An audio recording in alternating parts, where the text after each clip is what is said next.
If you follow UAP disclosure, you probably know that until last week, things were kind of going along normally. There were a few things on the horizon: the November 13th House hearing, the November 7th Netflix series Alien Investigation with George Knapp, the James Fox documentary, The Program, some rumblings about SETI and the James Webb Space Telescope. But then a bombshell dropped, a bombshell called Immaculate Constellation. Here's how big this is. This is our insurance policy right here. Okay. I've been notified of very specific and direct and detailed threats against my life, as well as against anybody who may have information, assets, or contact with additional whistleblowers or individuals who are aware of this program. Do you have in place what you might call a dead switch? Okay, I will not mince words. We have had in place for quite some time, unrelated to this story of Immaculate Constellation, that if you or I are removed from the equation, that you have absolute, uncontrolled, catastrophic disclosure of information that would be dangerous to the United States of America, that would be dangerous to global policy. So there you have it. It's October 2024, and the keepers of the secrets are doing what they always do anytime any morsel of sensitive information reaches the public: threaten the lives of everyone involved. But this time, George Knapp and Jeremy Corbell have been at this so long. They've got so much information at their disposal that they're saying, fine, you want to try to remove us? If you try to remove us from the playing field, all the information we have at our disposal will be released in an uncontrolled manner to the public, resulting in catastrophic, cataclysmic disclosure from the perspective of those keepers of the secrets. But let's talk for a moment about what's actually already been revealed here. This UAP topic may be one of the most frustrating topics in the history of humankind. Even if you go back to the early days of recorded history, we find people reporting UAPs. What happened then? They go to the church, and the church says, don't worry about that, man. Don't worry about that. Those are angels. Those are angels. We know all about them. We got tons of books. We got tons of books about them, and all of our priests know everything. Just talk to our priest. They'll tell you all about angels. That's an angel. Then we get to more modern times. We have this World War II phenomenon of Foo Fighters. We have other pilots seeing these things they described as butane tanks in the early part of the last century. And then we get up to modern times, we have the exact same things seemingly going on. And we have the government, in this case, the government, not the church, as it was 1,000 years ago, or even further back. We have the government saying, don't worry about those, man. We know all about those. That's our technology. Those are drones. Those are drones. Those are super high-tech planes we have. That's all our stuff. We know all about it. Talk to our Defense Department press coordinator on UAP issues, Susan Goff. She'll tell you all about how this is not a problem. You don't need to worry about this. Move along. The only problem being it can't possibly be super high-tech drones, super high-tech planes, because people were seeing the exact same thing clear back in World War II, in the 40s, in the 50s. The sightings are the same all throughout history, and we keep being told, don't worry about that. We know it is. We know exactly what this is. Whatever authority had the most centralized power in whatever time period, they're the ones telling us, don't worry about this. We know all about it. We have the secret information. You don't need to worry about it. And that continues right up to this day.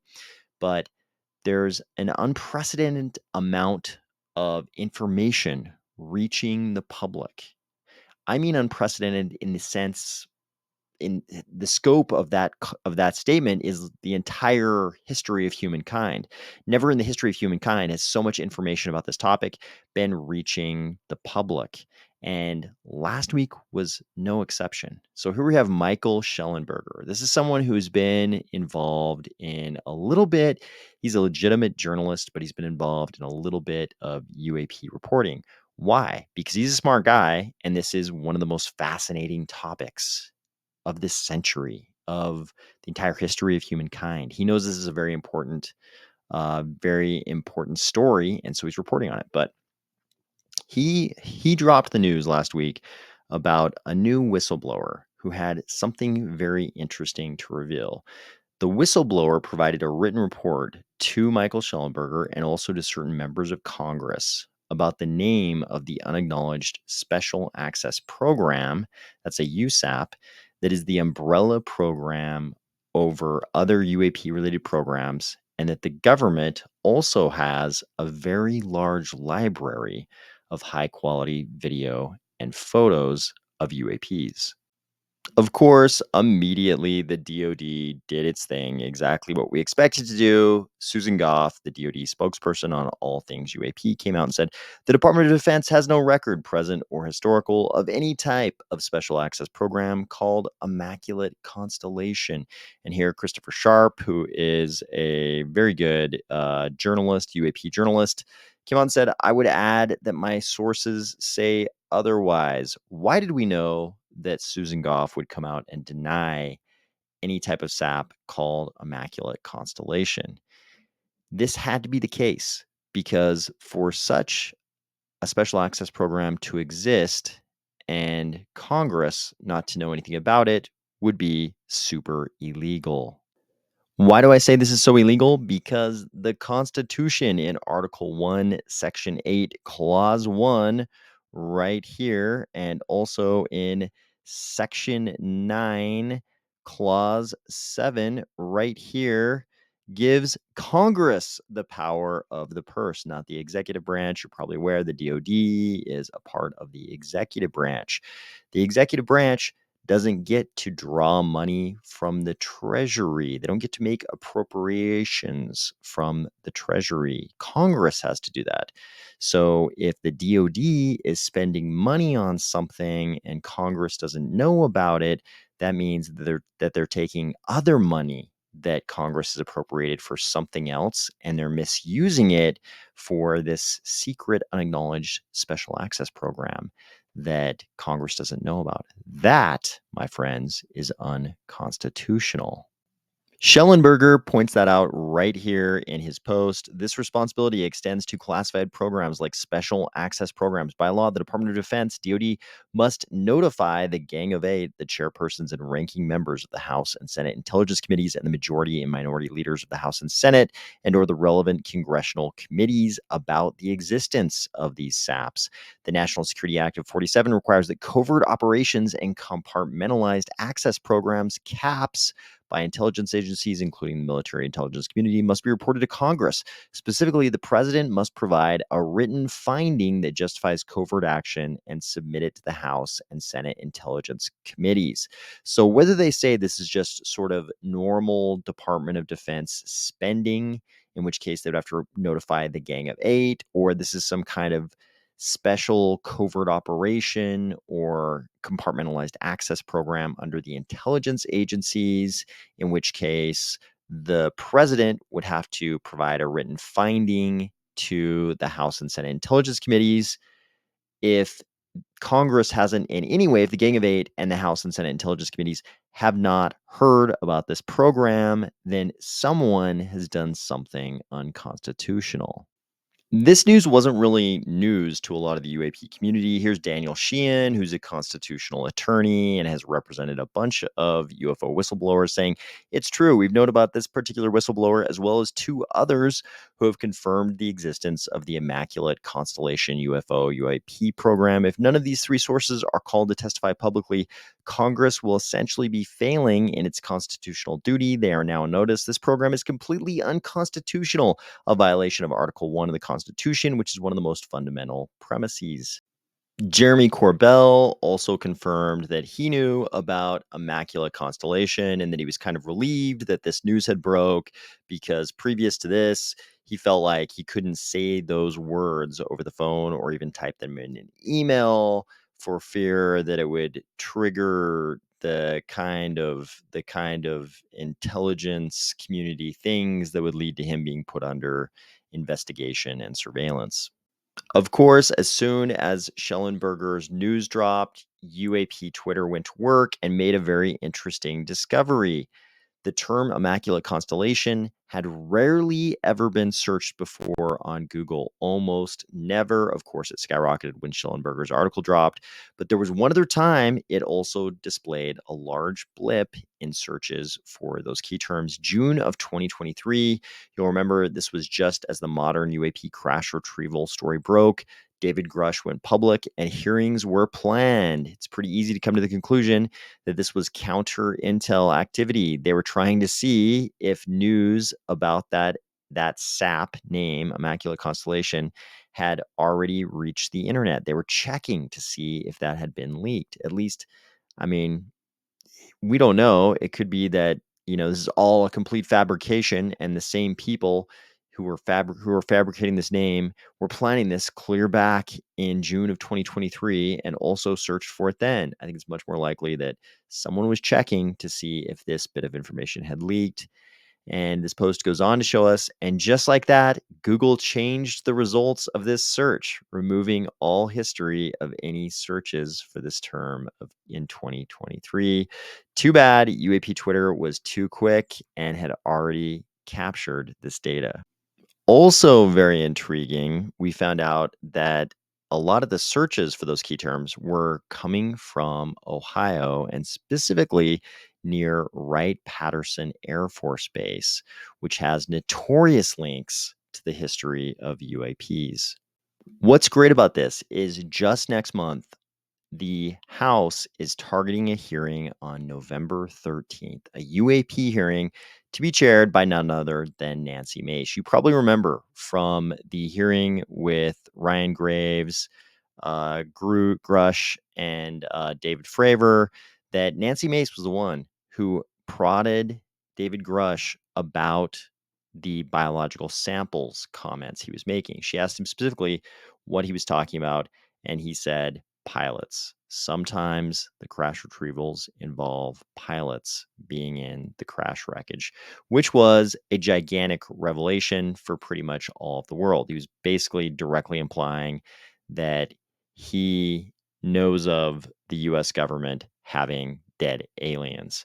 That was Nancy Mace who kind of brought that to the fore. She'll be chairing this next hearing, and this is kind of perfect timing because according to Danny Sheehan, we have three different whistleblowers who know about this special access program. So with a choice of three, we can hope that Nancy Mace and the rest of the Congress people who are part of sort of the UAP caucus, the so-called UAP caucus, might be able to get at least one of these whistleblowers to come forward and tell them what they know, and maybe even tell them how they can find what sounds like an unbelievable library of very high quality videos and photos of UAPs. We've all heard Lou Elizondo and others say that there is 4K footage, unbelievable, extremely 100% convincing 4K footage of UAPs. And it sounds like there's footage in the air, footage underwater. There's all kinds of great footage of UAPs inside the DoD that the world has never been allowed to see before. Hopefully, Nancy Mace is able to get one of those whistleblowers who can tell her and the rest of Congress something about this. And it looks like she does seem to be kind of determined to get some kind of real disclosure out of this hearing. Askapol, who you might know, is a journalist, basically a small team, and they go and they ask politicians as they leave hearings, as they leave the Capitol building. They ask them questions about various different things. One of those things they like to ask about is UAPs. They asked Nancy Mace about this hearing, and she said she was going to try to get some people at the hearing who've actually seen things first person. So this hearing could be fantastic. There's also going to be a hearing in the Senate.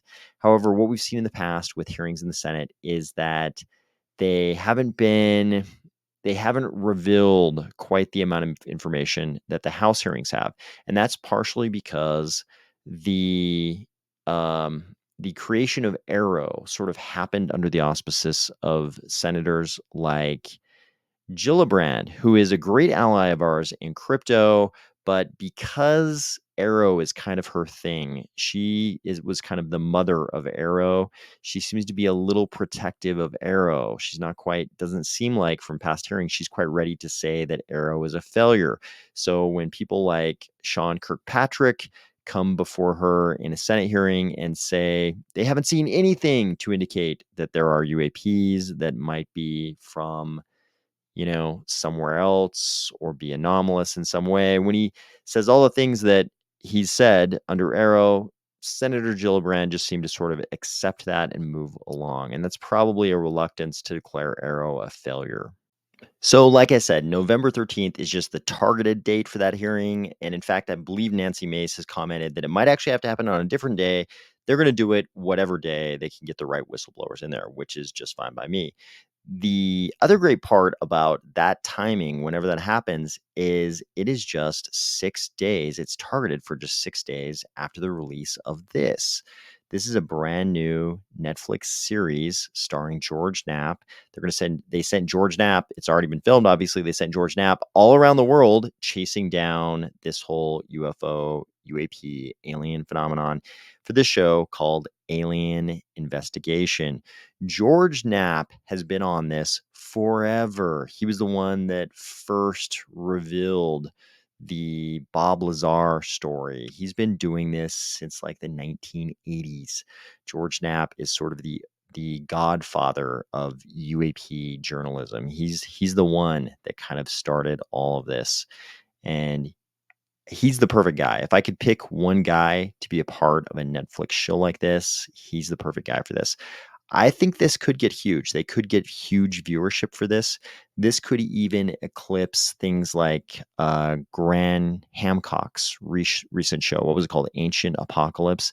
That show got crazy viewership on Netflix. I think this could potentially even be bigger, but it's going to open up the right kind of discussion, I think, for a much bigger mainstream audience than the whole UAP discussion has had access to in the past. I mean, George Knapp and Jeremy Corbell have a podcast right now called Weaponized on YouTube. It's a different level of viewership than you can get on something like Netflix. Everybody's going to open up Netflix. They're going to see this, and I have a feeling it's going to chart in the top 10 on Netflix as soon as it debuts next month. And then just 6 days later, that hearing in the House is targeted to happen. So a lot of the congressmen might be all hyped up on the UAP topic just because of this show. Also coming up very, very soon is the new documentary from James Fox, The Program. These are probably the best documentaries in the entire UAP space. James Fox is very good at what he does. They're narrated by Peter Coyote.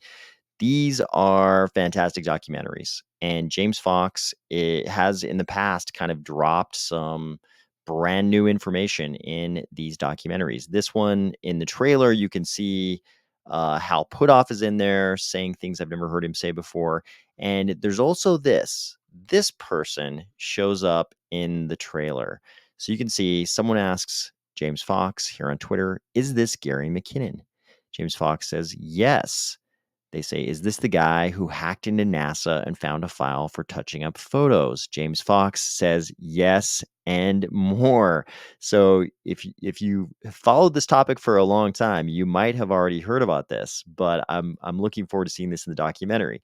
So apparently what happened was this guy hacked into some NASA servers and found a bunch of things, including a whole bunch of images or files about images, but I believe he actually found the images where NASA had been airbrushing for a long, long time, had been airbrushing things out of photos, things like UAPs out of photos so that they could release them to the public.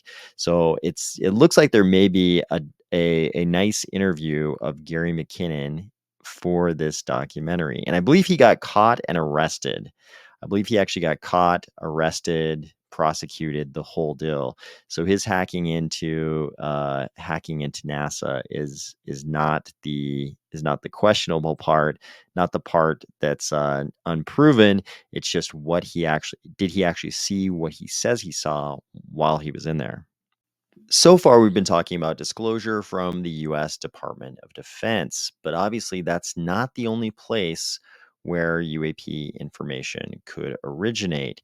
You probably remember there's a thing called SETI, the Search for Extraterrestrial Intelligence, if I remember right. And basically, it's a bunch of people with radio telescopes listening to see if any signals are coming from outer space. If we can pick up, like a radio signal with a bunch of aliens talking to each other, that might be a good indication there's extraterrestrial intelligence out there. There's some NHIs doing some technologic things.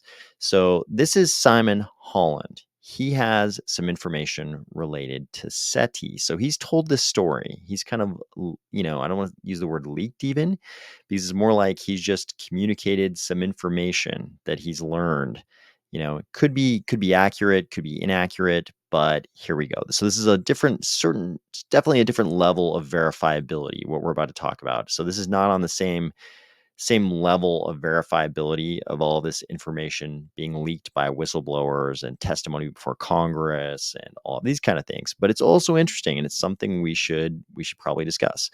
So here's the story that Simon Holland has been telling over the last, month or so. He says there was a professor out there who parsed some of the SETI at home data. So Berkeley created this screensaver, and it had a bunch of data that was coming out of these radio telescopes. And somebody took this data and parsed it and identified 5 candidates for a technological signature. This is exactly what this Berkeley screensaver was created for, so that people could look at this data at home in the hopes that somebody could identify some candidates for extraterrestrial life, basically. So these 5 candidates were identified from the SETI at home Berkeley made screensaver from the data presented by that screensaver. So what happened next was the parties interested in this used an EU science funding project called Horizon to investigate these 5 candidates. And eventually, an organization called Breakthrough Listen, based at Oxford, and that'll help explain how Simon Holland knows about this. But this organization called Breakthrough Listen, based at Oxford, had 100 million in funding they could use to buy uh, telescope time at radio telescopes in places like the US and in places like Australia, where we have the Parkes radio telescope. So in 2019, sort of scanning these different candidates, they picked up this signal called BLC1, Breakthrough Listen Candidate 1. BLC1 had positive but weak results from the Parkes telescope in Australia. The signal was coming from one specific point, so it was a single point source in Proxima Centauri. So we know in Proxima Centauri, there is at least one rocky planet that we call Proxima b. And this signal was a small part, a concentrated part of the electromagnetic band, kind of like the sort of stuff we produce through technology here on Earth, like radio or other technologically based signals like that. So by 2022, so they picked this up in 2019. By 2022, they thought BLC1 was maybe just some kind of interference from local human technology here on Earth, maybe even just in Australia, maybe, some machine was giving off some kind of electromagnetic signal, even very close to the Parkes radio telescope. But here's the thing, according to Simon Holland says the Parkes radio telescope is a steerable dish. It's a dish that moves to sort of keep something in its sights. They want to keep the radio telescope focused on a certain point in space, like Proxima b, like Proxima Centauri. And so the dish is steerable, it can move. So this dish is able to keep this single source point in its sights for a certain number of hours. And during the time that they're sort of steering the dish to keep this single point in space in the sights of the telescope, which is necessary because we're on Earth and the Earth is revolving. Uh, they were able to determine that this particular signal, this BLC1 signal, was showing the effects of a Doppler shift, which, according to Simon Holland, means that the single source point of this signal was also on a revolving planet. So, if some machine near the Parkes telescope in Australia was giving off this electromagnetic signal, according to Simon Holland, there wouldn't be any observation of a Doppler shift. You know what Doppler shift is? It's like when the train goes by or the ambulance goes by. Maybe this is a better example in today's society. When an ambulance goes by, you can hear a change in the pitch of the siren of the ambulance. It sounds a certain way as it's coming towards you, and then it passes you, and there's a change in pitch of the ambulance's sirens. That's a Doppler shift. And apparently, they've also picked up a Doppler shift from this signal that apparently is coming from Proxima Centauri. So Simon claims that this confirmed the signal came from a planet that was rotating and orbiting a star, as opposed to some human technology that was much nearer to the telescope. The signal is still there, and further research has been done since they first picked up this Doppler shift.